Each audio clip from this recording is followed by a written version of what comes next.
तो चलिए आगे बढ़ते हैं और तीसरी केस देखते हैं जो हमने वहां पे डिस्कस नहीं की अभी पिछले क्लास में, कि एक्सएल और एक्सी दोनों की वैल्यू अगर सेम है तो फेजर डायग्राम कैसे आएगी, तो क्या होगा सर्किट में, है ना। तो ये वाली भी केस अभी यहां पे देख लेते हैं, है ना। देखो हमने फेजर डायग्राम, ये जो सीरीज आरएलसी सर्किट है वो डिसाइड करते समय पहली कंडीशन ऐसी बोला मैंने कि या तो एक्सएल एक्सी से बड़ा हो सकता है तो ये वाली ईएल बड़ी आएगी और ये फेजर डायग्राम ऐसी आएगी, या फिर दूसरा केस हमने ऐसा कंसीडर किया कि ईसी बड़ा हो सकता है ईएल से तो फिर फेजर डायग्राम कुछ ऐसी आएगी, नीचे आएगा ये ईएमएफ, है कि नहीं। तो ये Z का फॉर्मूला हमको ऐसा मिला R square plus XL minus XC या फिर एक्सी माइनस एक्सएल, ये ऐसा याद रखने को बोला मैंने आपको, ठीक है। लेकिन अभी तीसरी केस भी हो सकती है ना, एक तीसरी केस मतलब इसका जो इंडक्टिव रिएक्टेंस है एक्सएल और इसका जो कैपेसिटिव रिएक्टेंस है एक्सी वो दोनों एग्जैक्टली सेम भी तो हो सकते हैं एक सर्टन फ्रीक्वेंसी पे, है ना। देखो एक्सएल का फॉर्मूला क्या है, ओमेगा इंटू एल या फिर 2 पाई एफ एल। सिमिलरली एक्सी के भी फॉर्मूले में फ्रीक्वेंसी है 1 अपॉन ओमेगा सी 1 अपॉन 2 पाई एफ सी। तो कोई तो भी एक सर्टन फ्रीक्वेंसी जो होगी एसी वोल्टेज की या फिर एसी करंट की, तो वो सर्टन फ्रीक्वेंसी पे ऐसी भी कंडीशन तो आ सकती है कि एक्सएल इक्वल टू एक्सी, तो वो वाली कंडीशन को हम लोग स्पेशल कंडीशन बोलते हैं और जिसको बोलते हैं रिजोनेंस कंडीशन, रिजोनेंस या फिर सीरीज रिजोनेंट सर्किट, है ना। कंडीशन का नाम है रिजोनेंस और ऐसे सर्किट को बोलते हैं सीरीज रिजोनेंट सर्किट।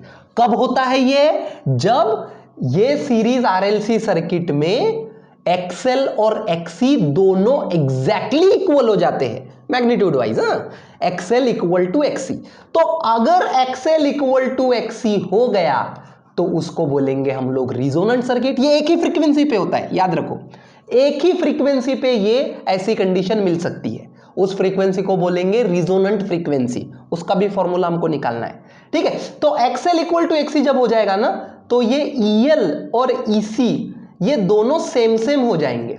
तो ये जो आप ईएल माइनस ईसी निकालते हो, है ना, तो ये दो, क्योंकि एक्सएल इक्वल टू एक्सी है ना, मतलब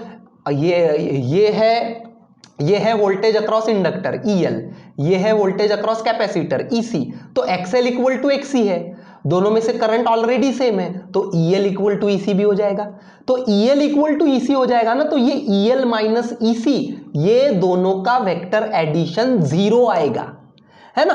और ये दोनों के वेक्टर एडिशन में हम लोग ये तीसरा मिलाते हैं तो 0 प्लस ईआर, मतलब ये जो फाइनल ईएमएफ आएगा ना ये कुछ ऐसा आएगा। ये दोनों जो वोल्टेजेस है, वोल्टेज अक्रॉस इंडक्टर और वोल्टेज अक्रॉस कैपेसिटर, ये दोनों कैंसल हो जाएंगे, उनका एडिशन आएगा 0। क्यों, क्योंकि दोनों अपोजिट डायरेक्शन में है ना।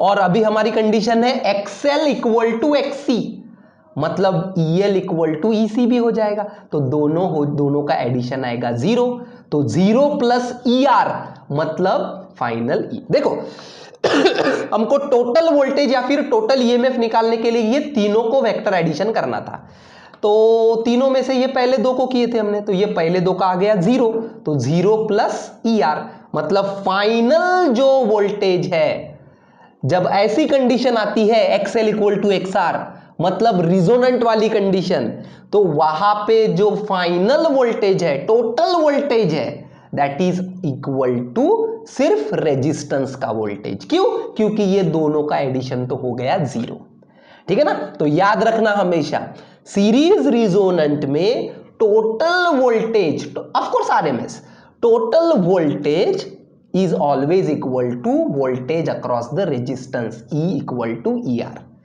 ठीक है। और सर्किट का जो टोटल अपोजिशन है जिसको हमने इंपीडेंस बोले थे, उसका क्या था formula, root of R square plus XL minus XC square या फिर एक्सी माइनस एक्सएल स्क्वेयर, है ना, दोनों में से कम ज्यादा जो भी है। लेकिन भैया यहां पे तो एक्सएल इक्वल टू एक्सी है ना, एक्सएल इक्वल टू एक्सी है, मतलब ये टर्म जो है ना ये पूरा का पूरा 0 हो जाएगा। तो ये टर्म अगर जीरो हो गया तो z equal to root of R square और रूट कैंसल, मतलब z की वैल्यू किसके बराबर हो जाएगी? रेजिस्टेंस के बराबर हो जाएगी। एक्सएल और एक्सी दोनों सर्किट में रह के भी कुछ अपोजिशन प्रोवाइड नहीं करेंगे। कब? रिजोनेंट कंडीशन पे, ठीक है ना। तो जो सर्किट का टोटल अपोजिशन है Z, वो हो जाएगा रिजोनेंट कंडीशन में सिर्फ R के बराबर। ये होगी सर्किट के अपोजिशन की मिनिमम वैल्यू। ये मिनिमम पॉसिबल इंपीडेंस है। क्यों मिनिमम बोल रहा है ना? देखो ना, क्योंकि नॉर्मली ये जो सीरीज सर्किट है, RLC सीरीज सर्किट, उसका नॉर्मली अपोजिशन ये फॉर्मूले से निकलने वाला है, ठीक है ना। इंपीडेंस उसका क्या है? Under root of R square plus XL minus XC whole square, ठीक है ना। तो एक सर्टन कंडीशन पे ही ये टर्म जीरो होगा, बाकी कंडीशन पे जीरो होगा क्या? बाकी अदर फ्रीक्वेंसी पे होगा क्या जीरो? नहीं। तो ये सिर्फ रिजोनेंट कंडीशन पे ही ये टर्म जीरो हो जाता है, मतलब इसकी वैल्यू हो जाती है मिनिमम। तो एट सीरीज रिजोनेंट, जब रिजोनेंस की कंडीशन सेटिस्फाई होती है, मतलब जब एक्सएल इक्वल टू एक्सी रहता है, तो सर्किट का अपोजिशन, सर्किट का इंपीडेंस मिनिमम रहता है। और कितना रहता है मिनिमम? मतलब उसके रेजिस्टेंस के बराबर, है ना। तो अगर रिजोनेंस का न्यूमेरिकल आया ना, तो समझ लेना वो सबसे आसान है, क्योंकि बाकी देखना ही नहीं है आपको। एक्सएल एक्सी रिजोनेंट अगर है तो सीधा इंपीडेंस इक्वल टू, ये फॉर्मूला सॉल्व करने की आवश्यकता नहीं, सीधा आर लिख देना, जेड मतलब, ठीक है ना। तो इंपीडेंस होता है सर्किट का मिनिमम, है ना। तो इंपीडेंस अगर मिनिमम होगा ना, तो हम लोग ऐसा भी बोल सकते हैं कि उस रिजोनेंट फ्रीक्वेंसी पे, देखो रिजोनेंट फ्रीक्वेंसी मतलब कौन सी फ्रीक्वेंसी? जहां पे ये कंडीशन आती है, ये वाली कंडीशन मतलब कौन सी? एक्सएल इक्वल टू एक्सी वाली कंडीशन जो आती है, ठीक है ना। देखो एक्सएल भी फ्रीक्वेंसी पे डिपेंड है, एक्सी भी फ्रीक्वेंसी पे डिपेंड है, दोनों के इसमें ओमेगा या फिर एफ है, ठीक है ना। तो कोई तो भी एक एसी के फ्रीक्वेंसी पे ये कंडीशन आपको मिलती है, जिसको बोलते हैं रिजोनेंस कंडीशन। तो जैसे ही सर्किट रिजोनेंस में आ गया, रिजोनेंट सर्किट बन गया, उस समय Z हो जाता है मिनिमम, है ना। Z हो जाता है मिनिमम। Z मतलब क्या है? Total opposition of the circuit. और Z मिनिमम हो गया। ओम्स लॉ बताओ मुझको, ओम्स लॉ बताओ। What is Ohm's law? Ohm's law क्या है? Voltage upon current equal to opposition, voltage upon current equal to resistance, होता है ना ऐसा जनरली। तो हमारे एसी में total voltage RMS upon total current equal to circuit का टोटल अपोजिशन। टोटल अपोजिशन मतलब हम लोग बोलते हैं इंपीडेंस, ठीक है। तो करंट इक्वल टू क्या हो जाएगा? Total voltage upon impedance. तो इंपीडेंस अगर मिनिमम है ना, देखो Z अगर मिनिमम हो गया, अपोजिशन, करंट को अपोजिशन मिनिमम हो गया, तो करंट कैसे हो जाएगा? उस समय मैक्सिमम हो जाएगा, हो ना। सिंपल, देखो फॉर्मूले से भी दिख रहा है, ठीक है ना। अगर Z मिनिमम है, ये Z डिनोमिनेटर में है, मतलब करंट के साथ इनवर्सली प्रोपोर्शनल में है, तो Z मिनिमम तो करंट मैक्सिमम, फॉर्मूले से भी दिख रहा है। या फिर सिंपल लॉजिक लगाओ ना, अपोजिशन किसको बोलते हैं? ओम्स लॉ में अपोजिशन, इंपीडेंस रहे, रिएक्टेंस रहे, ये सभी क्या है? अपोजिशन है, रेजिस्टेंस के जैसे। तो अगर अपोजिशन कम हो गया सर्किट का, मतलब करंट कैसे होगा? ज्यादा से ज्यादा होगा, ठीक है ना। तो ये जो रिजोनेंट फ्रीक्वेंसी है, उस पे करंट होगा मैक्सिमम, ठीक है। और Z होगा मिनिमम, ये होगा Z, ये होगा Z का ग्राफ और ये होगा करंट का ग्राफ, ठीक है। तो सीरीज रिजोनेंट सर्किट में याद रखो, करंट होता है मैक्सिमम। क्यों? क्योंकि Z होता है मिनिमम। और Z मिनिमम कितने पे होता है ना। Z की वैल्यू कितनी होती है सीरीज रिजोनेंट में? Z की वैल्यू होती है R। तो करंट की भी वैल्यू कैसे निकालेंगे, है ना। करंट तो मैक्सिमम है ना, तो कितनी निकालेंगे current? Ohm's law, current equal to voltage upon voltage upon total opposition, voltage upon impedance, है ना। कोई भी सर्किट का करंट, कोई भी एसी सर्किट का करंट कैसे निकलेगा? ओम्स लॉ से, total voltage upon total opposition. Total opposition मतलब इसको बोलते हैं हम लोग इंपीडेंस, इंपीडेंस मतलब Z, लेकिन Z की वैल्यू किसके बराबर है? R के बराबर। तो E बाय R। तो जैसे अपना नॉर्मल ओम्स लॉ रहता है ना, वैसा है देखो, current equal to voltage upon resistance के जैसा। तो रिजोनेंस में करंट निकालना भी बहुत ही आसान है, वोल्टेज अपॉन रेजिस्टेंस देखना, ना एक्सएल का काम है ना एक्सी का काम है ना।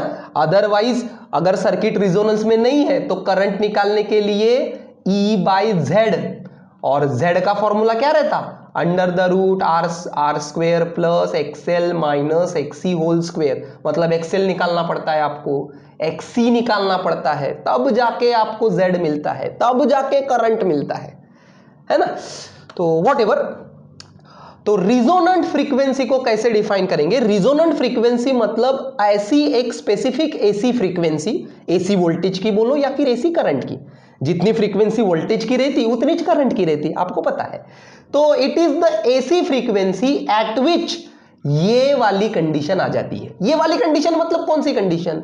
एक्सएल इक्वल टू एक्सी, मतलब इंडक्टिव रिएक्टेंस, इंडक्टर का रिएक्टेंस और कैपेसिटर का रिएक्टेंस दोनों हो जाने हैं इक्वल, वो कंडीशन को बोलते हैं हम लोग रिजोनेंस। ठीक है। So the AC frequency eight which inductive and capacitive reactances become equal, उसको बोलेंगे रिजोनेंट फ्रीक्वेंसी। तो इसका डेरिवेशन भी कर लेते हैं, है ना। रिजोनेंट फ्रीक्वेंसी पे क्या आ जाता है? XL equal to XC. ठीक है। एक्सएल का फॉर्मूला आपको पता है, ओमेगा इंटू एल, डेरिवेशन करते समय हमने देखा। और एक्सी इंडक्टिव रिएक्टेंस, इसका भी फॉर्मूला हमने देखा, 1 अपॉन ओमेगा सी। ठीक है। तो प्रॉपरली क्रॉस मल्टीप्लाई कर लो, ओमेगा को इधर लेके आ जाओ तो ये बन जाएगा ओमेगा स्क्वेयर, और एल को इधर लेके आ जाओ क्रॉस मल्टीप्लाई करके, तो 1 अपॉन एल सी हो जाएगा। ठीक है। तो अंडर रूट लो तो ये हो जाएगा omega 1 upon under root L C, 1 का अंडर रूट 1 है ना, तो ओमेगा आ जाएगा 1 अपॉन अंडर रूट एल सी।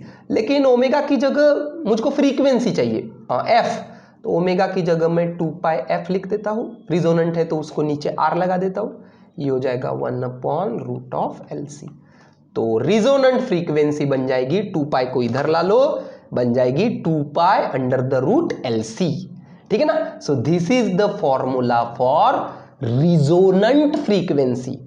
अगर एसी वोल्टेज या फिर एसी करंट, जो एसी हम लोग दे रहे ये वाले सर्किट को, उसकी फ्रीक्वेंसी अगर इतनी है ना 1 upon 2 pi root of L C, तो वो सर्किट में एक्सएल इक्वल टू एक्सी होगा, और एक्सएल इक्वल टू एक्सी होगा मतलब वो सर्किट रिजोनेंस में आएगा, और रिजोनेंस में आएगा मतलब उस समय उसका इंपीडेंस, टोटल अपोजिशन मिनिमम होगा, और करंट कैसे होगा?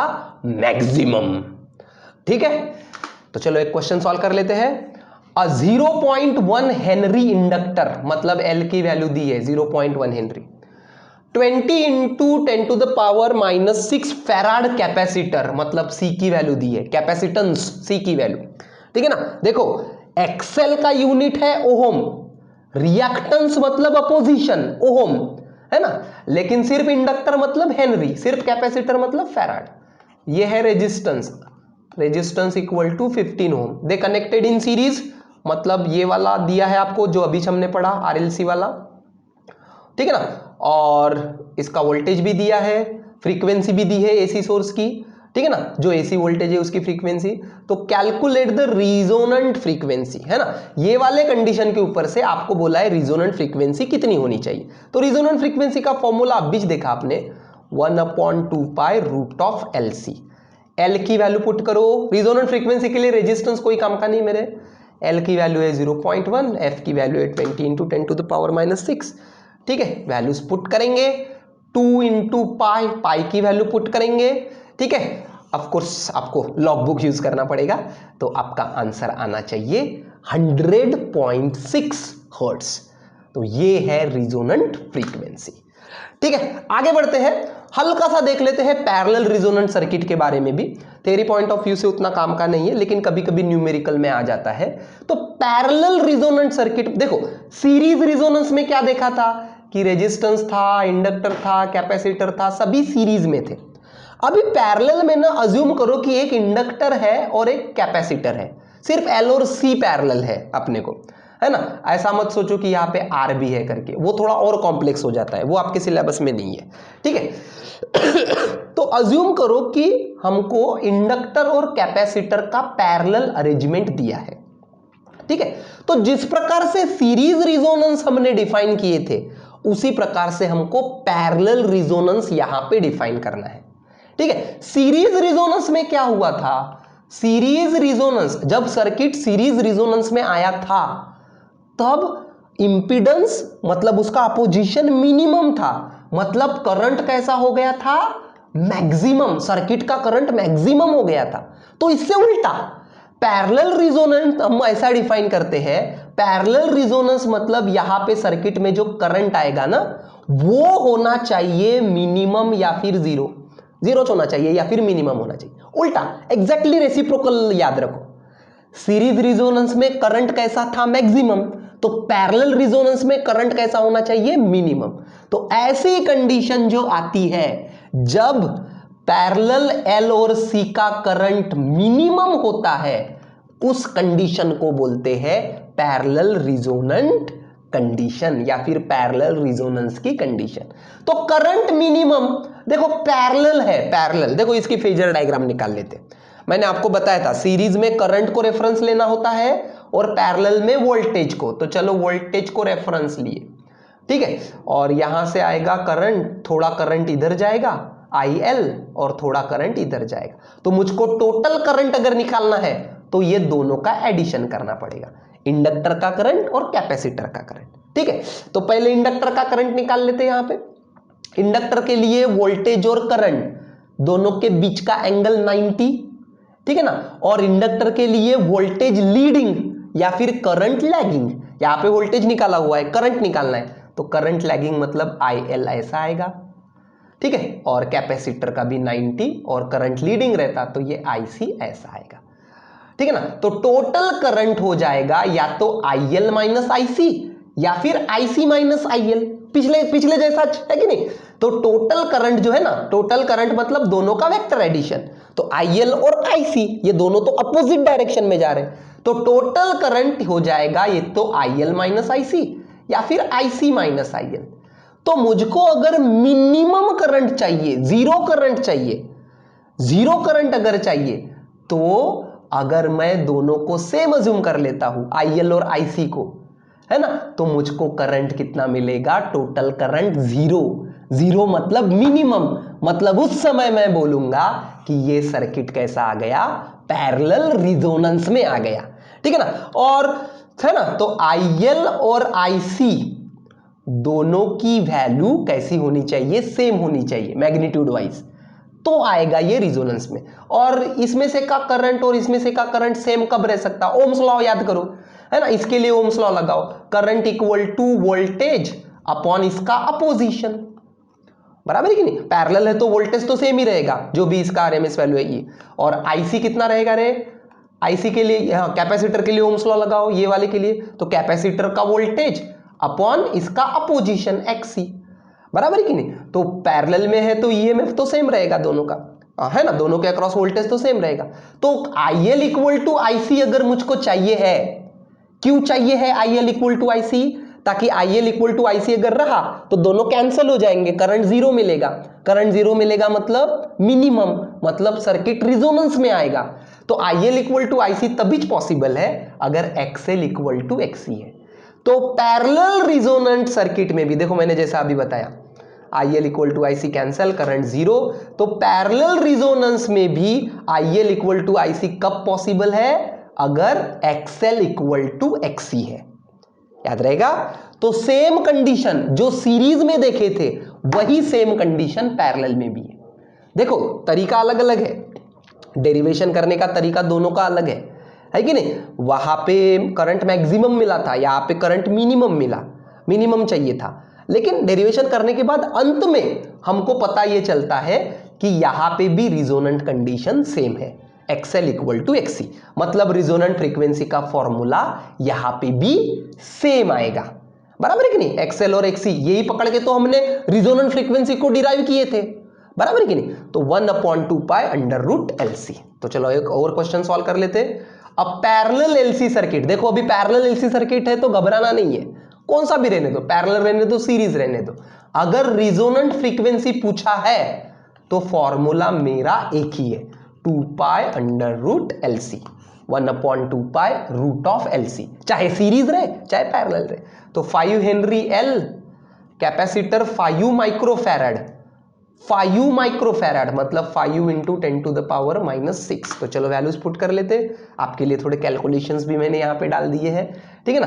तो 2 पाई की वैल्यू 3.14, ये एल हो गया 5 और ये हो गया 5 माइक्रोफैराड, ठीक है। ये इधर का मल्टीप्लीकेशन आएगा 6.24, ये अंदर का आएगा 25, है ना, रूट के बाहर निकालो तो ये सब हो जाएगा ऐसे, ठीक। ये 10⁻⁻3 को ऊपर लेके चलो और यहाँ पे मेरे ख्याल से आपको लॉग यूज करना पड़ेगा, ठीक है। तो anti log of numerator minus log of 6.284 plus log of 5, ठीक है। लॉग बुक से ये सभी वैल्यूज मैच कर लो और आपको रिजोनेंट फ्रीक्वेंसी मिलेगी 31.82। सिंपल। तो ये वाले पेजेस पढ़ लेना and you will get complete idea.